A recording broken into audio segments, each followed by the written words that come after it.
Indeed, we will start with EA. Yeah, a low note. Yeah, the lowest note. This is either the worst or the second worst conference from the whole shebang. It was terrible. Abysmal. Boring.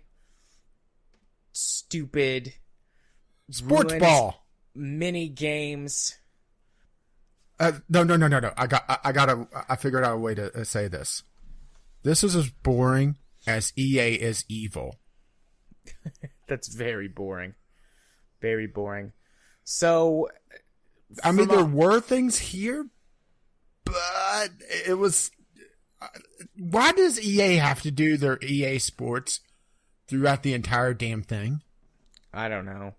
That's something I never really figured out was why, the people that play these sports games religiously, do they tune into E3? Or is this more of an investor thing? Showing it off. I don't know. I'm tempted to say it's more of an investor thing because everyone I've ever known who plays the sports games a lot don't watch any of the coverage. They don't really do any gaming news at all. They pretty just need to know that it's gone up by one version number. Yeah, but I mean, that's anecdotal. There, might be people, way more people that do than I realize. I'm sure there's a few, regardless. Like, just how many gamers there are out there. There's bound to be a few, but yeah, I don't know. I don't know of any who ever have. Yeah, I mean, I got my notes for some of the sports stuff. Bored. League things. Bored already. Yeah. So my notes are just skip. So any promise FIFA, for lack skip. of loot boxes? No, I thought not. Please be over. Fuck. Yeah, I just skip. Is FIFA skip? But even though it's not sports, Battlefront 2 skip. But yeah, every time sports come up, I just no. Wait. You skipped Battlefront 2? Yeah. You missed the best part of the EA conference. What was the... No, I'm not joking about this. Okay, let's dive right into this. Let's do this completely out of order. Battlefront 2. Well, I mean, I figured we would be doing them out of order. I just have some highlight notes. I was not... No, I'm not joking. Battlefront 2's part was the best part of the EA conference. Was it the best part because it was, like, so bad it was good? Or No. It was the apology section. Oh. I'm not joking. They went full groveling on the Battlefront 2 section. It was hilarious. Yeah, I don't give a shit. I don't want your apology. I just want you to do better. EA. But then again, they started immediately... they went right back on it and started doing prequel content for patching. So, just throw salt in the wound, right? Yeah. I felt like they had two apology sections because before they did Anthem or talked about Anthem, they had several people come out on stage and they were like, we want to make sure that we don't have people who buy power in their games. And we want to make sure that people feel like they're being treated fairly and that they're not being abused. Insert Anchorman gif, I don't believe you here. Yeah, I my note for that was, goddamn, they actually feel like they need to address loot boxes separately before they bring up Anthem. Yeah, I mean, I don't believe them. I mean, I have goddamn. no loot boxes in Anthem as well, but the thing with Anthem is, okay, at launch, but who's to say that it doesn't come in later, or how they do monetization?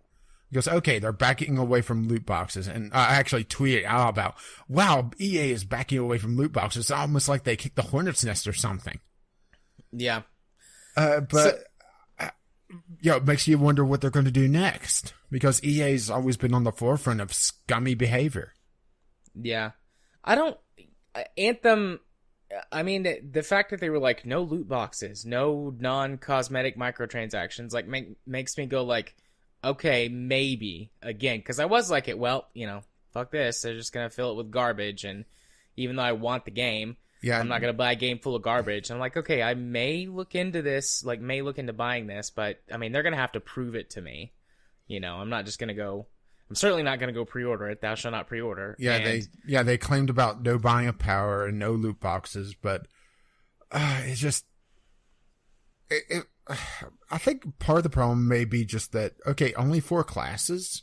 It feels like they're painting things with a very broad brush, but they're also saying that they're hot swappable, essentially. So, yeah, Warframe? I get the sense. Yeah, Warframe. I get the sense that it's going to be more equipment based. Like, you're going to be able to do a lot more sort of fine tuning on your build with your equipment, and the classes are just general play styles.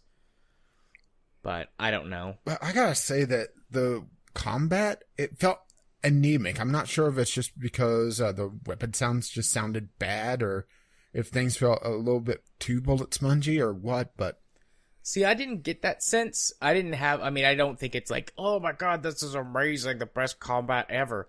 But I don't get that like anemic sense, like you said, because one, the weapon sounds didn't really like. I didn't get the same vibe from you that you did. And I like this type of gameplay more, so the fact that like things are bullet spongy and stuff doesn't drag it down for me. Mm-hmm. I mean, it looks pretty standard for this type of game, with sort of their spin on it being like, you know, the Iron Man suits. But I mean, that's what makes the whole thing so interesting to me, is it's like a game formula or a game genre, I guess, that I like, with a twist or a theme that hasn't been done before. yeah, I do have a little bit of concern about how they're wanting to handle the single player content. So you go out on missions and come back to the central hub, but they also talk about how your choices matter. So are you going to hit a point where you have a choice forced upon you, not because you chose it or even the story chose it, but while you're out on a mission, something happens from a different player?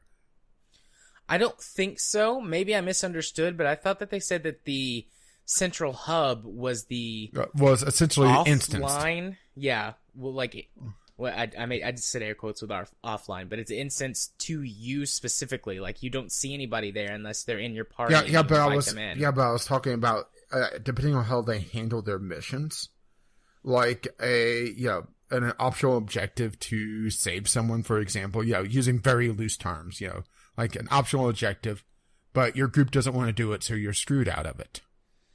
And that may be an important choice.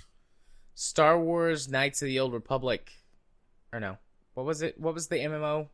Was it just Knights of the Old Republic? No, it's just the Old Republic. The Old Republic, the MMO yeah. was just the Old Republic. Yeah, Knights the of the Old Old Republic did that with its story RPG. content.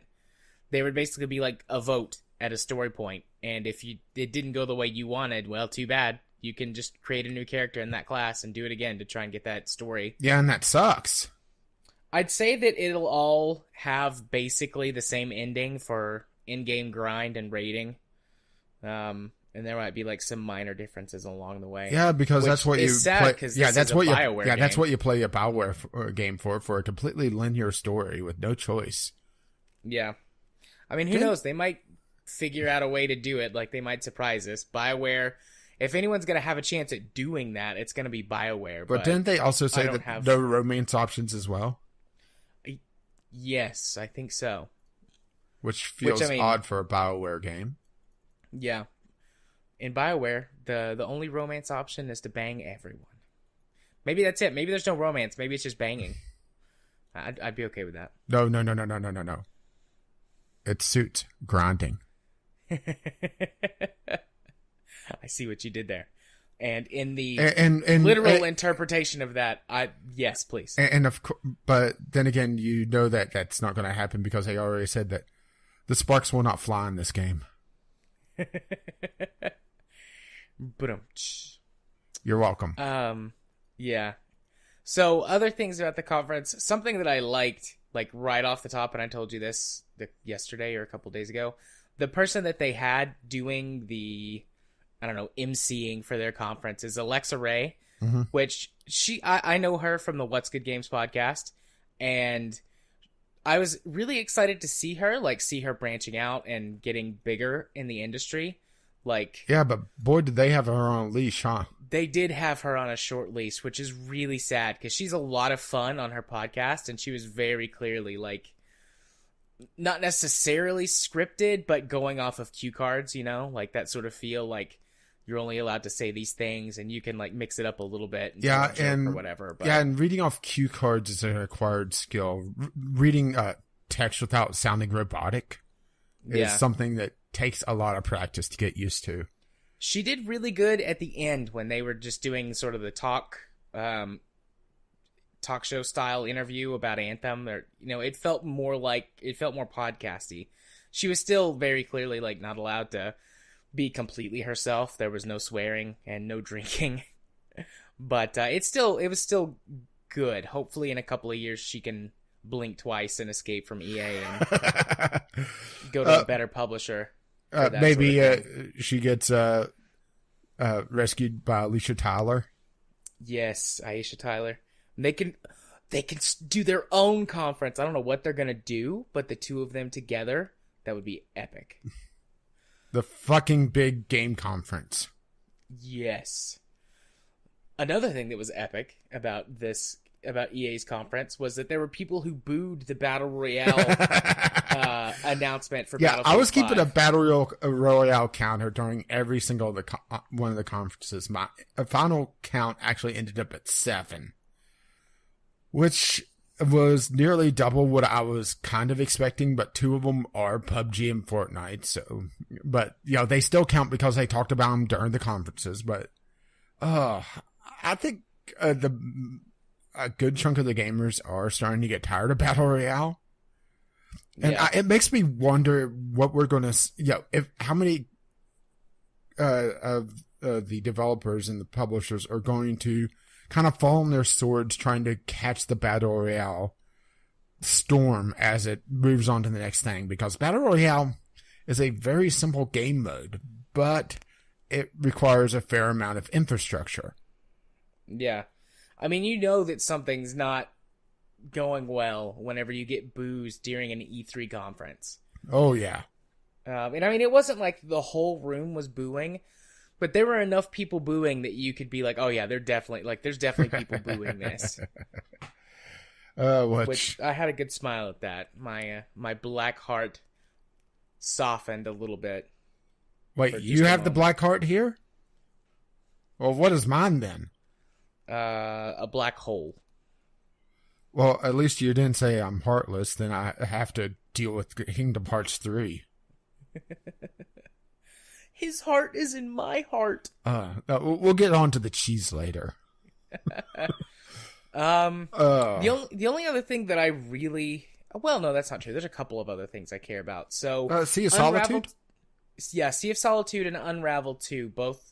Yeah, the 2 indie titles essentially in this are the 2 major ones. I think they talked about a couple other ones real quick, but these are the 2 major ones. Yeah, Unravel 2 is going to have co-op this time. And it's out now, but it's local only co-op. Yeah, which sucks because that means we can't play it, but I can still play it with my kid or with Katie. And it's like... you could always have me stay in your guest room and I make Katie grilled cheese as rent. You owe her. You owe her grilled cheese. Oh, just because I taunted her by toying around with a grilled cheese sandwich. Indeed. I found out bacon grease actually makes a lot better grilled cheese than butter does. Bacon grease makes a lot of things better than butter. Yeah, but it browns a lot better. But of course, I didn't filter my bacon grease, so it has the little bits of bacon in it as well. Which makes it better. Best way. Yeah. Indeed. But yeah, Unravel 2 looks really cute, and it's... Yeah. I'm not sure how complicated the platform actually is going to be. Yeah, one of my notes says looks a bit boring because it looks very simplistic. But then again, it's more for children, so... Yeah. Sea of Solitude, though, looks very adult. Yeah. Not in, like, the sense of, like, porn, but in the sense of the themes that it's covering. And the developer was so excited, and she just couldn't hide it. Yeah, but it's a story that's supposed to be about loneliness and depression, and is going to be full of metaphor for what that looks like, or what that could look like to people. The protagonist, the girl in it that's in her Sea of Solitude, is actually in this world. Whenever you are isolated for too long, you actually turn into a monster, and the game is about her trying to regain her humanity, which is interesting. Yeah, and it's got a really cute looking art style, which is juxtaposed against some very eldritch horror looking creatures with like this cute sort of cartoony, almost cell shaded art style. I really like the way it looks. I like the concepts, as long as it's executed properly. But I mean, I've definitely got my eye on it. I'm gonna be keeping an eye on it and see how it turns out. Yeah, I would say it, and no, I would say it was probably definitely my choice for the EA conference, because just going down this, we have Battlefield 5, which honestly didn't really show a lot outside of saying no loot boxes. It's back in World War II. Oh yeah. And they showed off a lot of their destruction and mentioned Battle Royale, which was the first counter on my Battle Royale counter. Yep. Also, I think the primary player in the story mode is female. I think at least one of the characters is female, but I think that she's supposed to be like the main character. Yeah, which is good. FIFA 19. Yeah, though it's kind of funny they didn't mention no loot boxes on that one, but yeah, it's a sports game, so yeah. They're also trying to do this sort of Netflix thing about extending their Origin access and do more cloud gaming, which, at least in the US, it feels like, at least at this point, especially with something that went down, well, for us it would have been, yesterday? Yeah. It's kind of a fool's errand almost, where just the infrastructure and now net neutrality, has gone away. Yeah. Doing cloud gaming just feels very foolish outside of major urban hubs. So, we'll see. So, like in the northeast, where you have Boston, New York, where you have major centers of population close to one another, it could work there. I think, too, that they're going to start targeting markets outside the U.S. for things like this. Yeah, because it makes a lot more sense in Europe, honestly. Yeah, and in most Asian Asian, countries.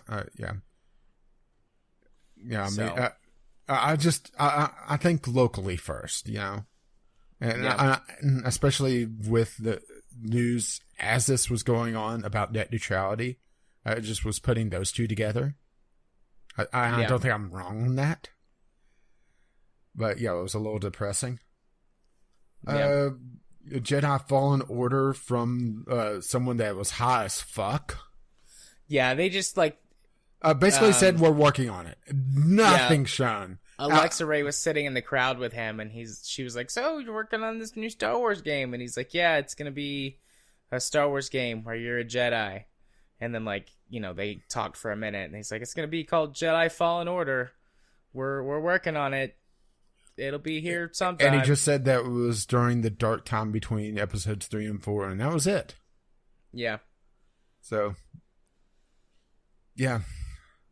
I mean, Star Wars, lore me is, hoping that it's going to be, about Ahsoka Tano, or some of the other Jedi who survived the Purge. But, I mean, it's, that's all speculation. There was literally nothing. There was no images, no trailer, no splash page, nothing. Just, it's this game. It'll be here. One fucking hot developer. So probably 3 years. We'll probably get, a teaser next year for it, and then most likely a full trailer the next year, and then the next year will be in depth. It's coming out for Christmas, so or it just gets canceled. Yeah, that's my guess. 2021, or it gets canceled.